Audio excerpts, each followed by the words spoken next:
क्या है दिल्ली का शराब घोटाला? इस घोटाले में कैसे फंसे अरविंद केजरीवाल? ईडी ने दिल्ली के सीएम को क्यों किया गिरफ्तार? जाने शराब घोटाले का पूरा सच। दिल्ली का शराब घोटाला ये एक ऐसा घोटाला है जिसने आम आदमी पार्टी की परेशानी बढ़ा रखी है। ऐसा हम इस वजह से बोल रहे हैं क्योंकि इस मामले में दिल्ली के मुख्यमंत्री अरविंद केजरीवाल को ईडी ने गुरुवार की रात को गिरफ्तार कर लिया था, जबकि इसी केस में आम आदमी पार्टी के सांसद संजय सिंह और पूर्व डिप्टी सीएम मनीष सिसोदिया पहले से ही जेल में बंद हैं। बता दें, गुरुवार को ईडी की टीम सीएम अरविंद केजरीवाल के आवास पर सर्च वारंट लेकर पहुंची थी। ईडी सूत्रों के मुताबिक टीम ने उनके बंगले की तलाशी भी ली थी।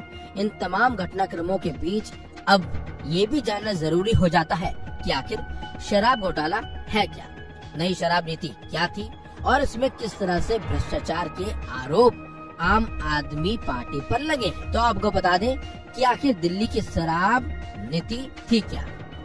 दरअसल दिल्ली सरकार ने 17 नवंबर 2021 को नई शराब नीति लागू की थी।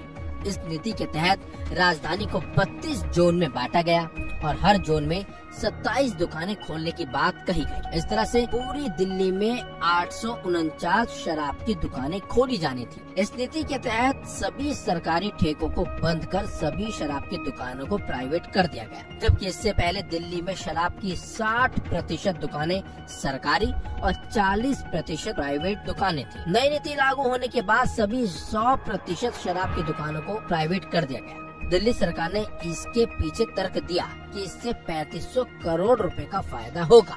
यही नहीं, दिल्ली सरकार ने शराब की दुकान के लाइसेंस की फीस भी कई गुना बढ़ा दी थी। इसके तहत L1 लाइसेंस को हासिल करने के लिए पहले 25 लाख रुपए देने होते थे।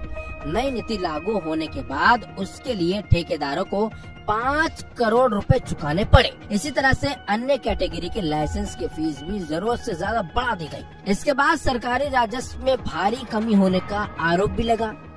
सरकार पर आरोप लगा कि सरकार की नई नीति से राजस्व में भारी कमी हुई। पहले जहां 750 ml की एक शराब की बोतल 530 रुपए में मिलती थी, उस बोतल पर रिटेल कारोबारी को 33.35 रुपए का मुनाफा होता था, जबकि 223.89 रुपए उत्पाद कर और 106 रुपए वैट के रूप में सरकार को मिलता था। इस हिसाब से सरकार को हर एक बोतल पर 329.89 रुपए का फायदा होता था। सरकार की नई नीति आने के बाद 750 ml की बोतल का दाम 530 रुपए से बढ़ाकर 560 रुपए कर दिया गया।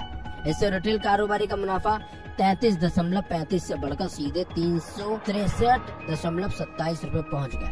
यानी रिटेल कारोबारियों को सीधे 10 गुना का फायदा होने लगा। वहीं सरकार को मिलने वाला 329.89 रुपए का फायदा घटकर 3.78 पैसे रह गया। इसमें 1.88 रुपए उत्पाद शुल्क और 1.90 रुपए वैट शामिल है। इसी केस में अरविंद केजरीवाल का नाम भी आया और इसके बाद ही ईडी ने सीएम पर शिकंजा कसा और अब अरविंद केजरीवाल गिरफ्तार हो चुके हैं। फिलहाल